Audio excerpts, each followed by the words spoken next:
Hey guys, Slayton here. I am wanting to do a gear review. Actually going to be really my first one that I've actually put up on YouTube, but I'm so excited about this product that I felt like I had to do a review on it. And after looking through YouTube and just doing a search for video reviews on this pack, I wasn't able to find any on this particular model. I did find one on the Wind Rider from Hyperlite Mountain Gear, but not one for the pack that I have here.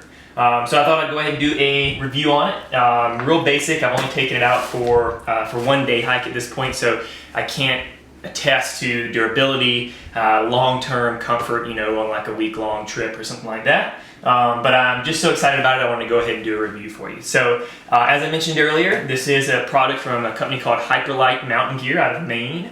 The owner, Mike St. Pierre, seems like a really great guy, super nice through emails. I corresponded with him several times, just trying to figure out what size I needed and deciding which pack would be best for me. So great guy, still a really small company, and it feels it. You know, you send off an email, just a general inquiry with some questions, and the owner and creator of the product is actually the person that gets back to you, which is really cool. So I'll just do a couple of the specs really quick, just to kind of give you an idea. So this is the Hyperlite Mountain Gear Porter. It's offered in a 2400, 3400, and 4400 cubic inch models. I ended up going with a 3400 cubic inch pack, which is about 55 liters. Weighs in, I haven't weighed it on my scale yet, which I should have done, but I already had stuff loaded up into it, so I didn't want to take it out. Spec'd on their website at 30.6 ounces, about 1.9 pounds or 866 grams. I did have one thing added to it that I'll show you in a minute that probably added a little bit of weight, but I still feel pretty confident this pack comes in at under 2 pounds. So as far as ultralight packs go, maybe not the lightest pack out there by any means, but I'll talk to you a little bit more in a minute about why I chose this pack. So I just want to go over quickly some of the features of the pack. This stuff is made from a Cuban fiber, I believe, nylon blend. So it's not Cuban fiber with nylon sewn into it. Somehow those guys up in Maine are actually blending the two. So you don't have two pieces of material sewn together. This is a special blend that they've come up with.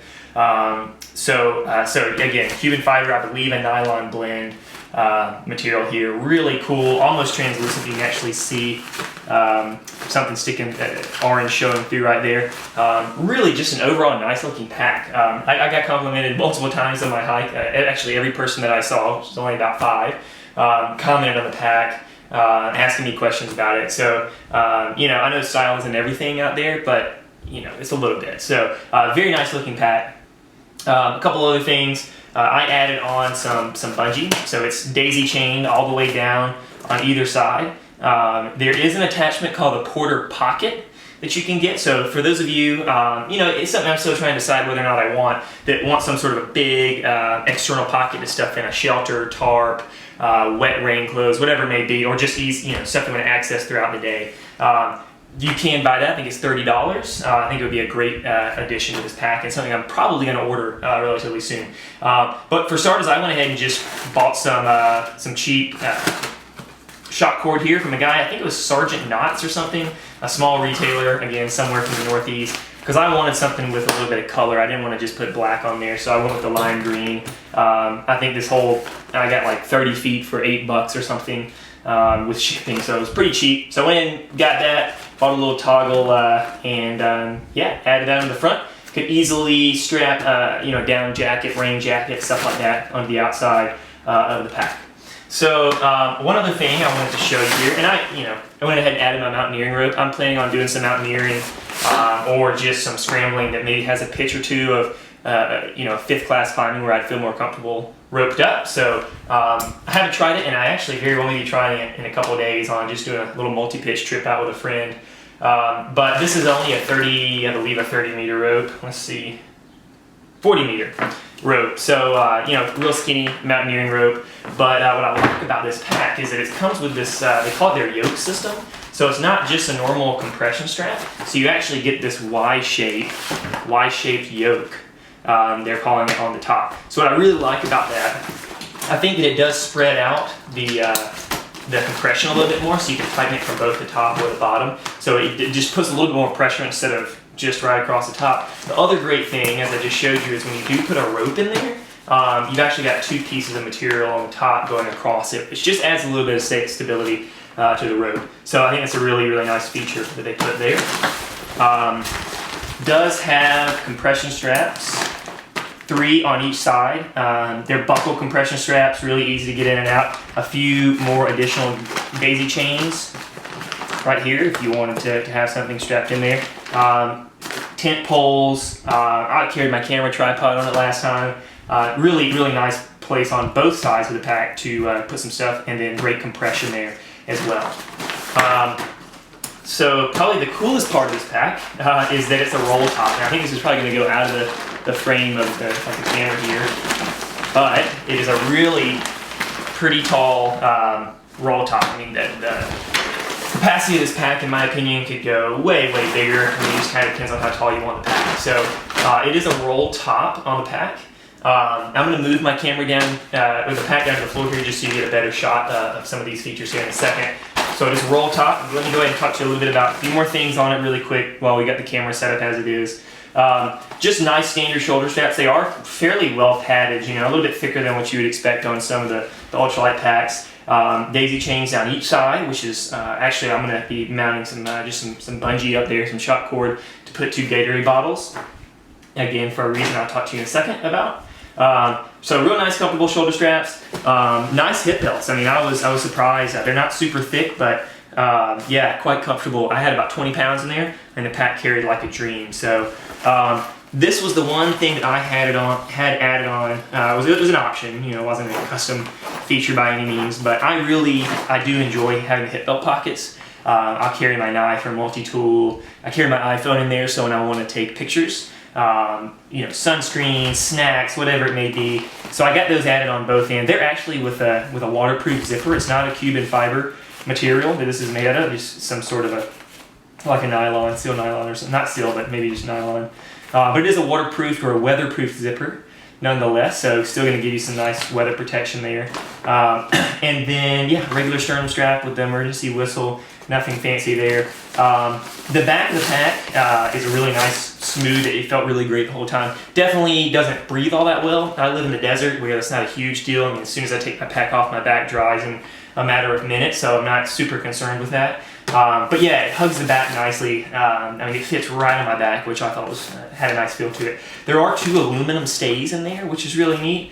So again, ultralight pack, but the load carrying capacity on this is pretty, the weight distribution as well can be really good.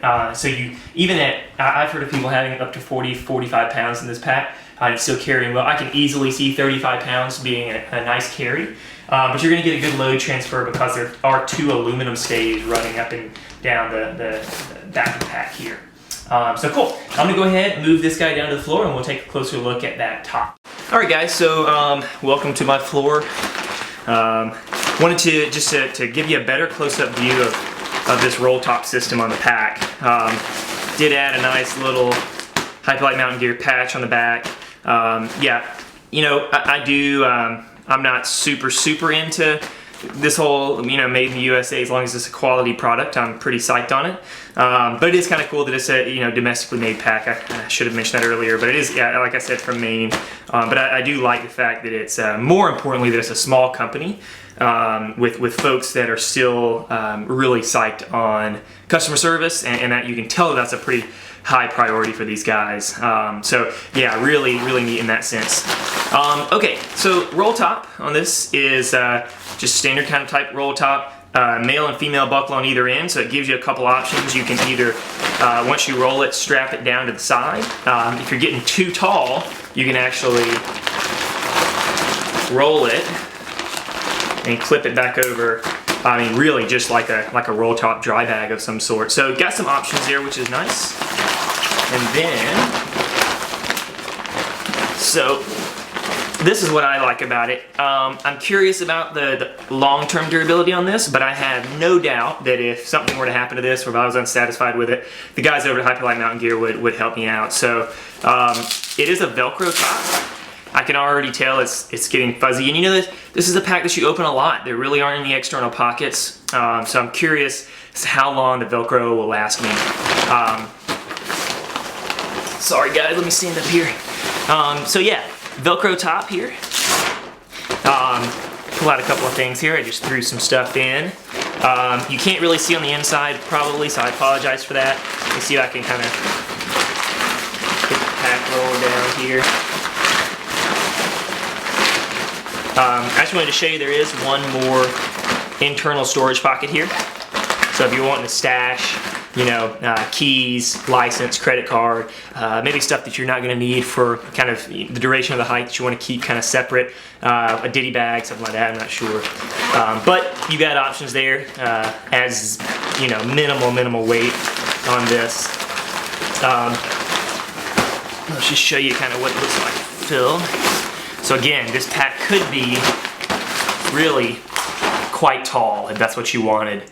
I found that just above the daisy chain seems to be kind of the sweet spot for this pack. So again, Velcroed, you're actually pushing some of the air out. So something I didn't mention about the pack is that this material is naturally waterproof. And again, here, let me just show you really quickly. Get it buckled down either side. And then you've got your yoke system here. And there you go. But yeah, so the pack, the material is naturally waterproof. That being said, it is stitched. It's not some sort of welding that's been done on it or adhesive. It is a stitched pack, so it isn't 100% waterproof. I feel very confident that if I were caught in even an all-day long rainstorm, this is probably not going to leak. But something they recommend is pairing it, you know, your kind of more crucial items with their stuff sack series that they have out there, which is great. Comes in all sorts of sizes, and if you buy them in a bulk, like I think a set of 4, you end up saving about $10 on them. So yeah, really neat material this is made out of. It is double reinforced on the bottom. You can see there I'm already getting a little bit of the desert brown stained onto it, which is fine. But it is a double reinforced bottom. I took a tumble on my hike. I was trying to film a Gila monster that I had seen, and ended up taking a little wipe out. Came down real hard on the bottom of the pack. And again, I live in southern Arizona. Stuff's really rocky and really sharp out here. And I never once worried about this pack tearing. It just is a material that, initially looking at it, probably doesn't inspire much confidence, but when you really feel it, handle this material, and then kind of experience it on the trail, I feel really confident that this pack can hold up really well to tumbles, scraping on rock, and then, you know, we have all sorts of stuff down here that's clawing at you as you're hiking as well. Everything's trying to hook and stick and cut you. So that's something issue I had with some of the other lightweight packs I've had in the past, is that you know, all these big mesh pockets on the front, they're going to get torn. No doubt in my mind at some point. And this pack just felt super bomber when it came to the overall durability of it. Again, I can't test for long term. I've only taken it out on 1 day hike. But just a really fantastic pack. Great company. Now, if you're looking for a sleek design, I would say go for the Porter. If you really have your heart set on big pockets all the way around, either the Wind Rider, or for folks like me in the desert, the Wind Rider Southwest. It's just a slightly tougher material on those external pockets. But I was particularly drawn to this pack just because of how sleek it was. I like having everything inside of it versus all the stuff hanging and stuffed on the outside of the pack. So for mountaineering, for peat bagging, backpacking, going to the crag, whatever it may be, I think this is a really phenomenal pack for all that I just mentioned. I want to mention one more thing. You can tell this in my first review. I'm go all over the place, so I apologize. There is no hydration sleeve and there's no hydration port on this pack. I believe you can have Mike and those guys at Hyperlite sew in a port for you if you like it. I decided not to worry about it. I'm going to fix my Gatorade bottles on my shoulder straps anyway. But yeah, so that's a pretty big point there to remind you of. I believe the Wind Rider and the Wind Rider Southwest come with it, but the Porter doesn't. Very bare bones pack, but I really love the simplicity of it. Super psyched to get out and use this pack soon, I hope. And then also to take on some overnighters. First trip coming up to Yellowstone. This will be my pack. and then potentially some longer through hike style trips in Grand Canyon this fall. And I have no doubt in my mind this will be my pack for those trips. So check them out, hyperlitemountaingear.com.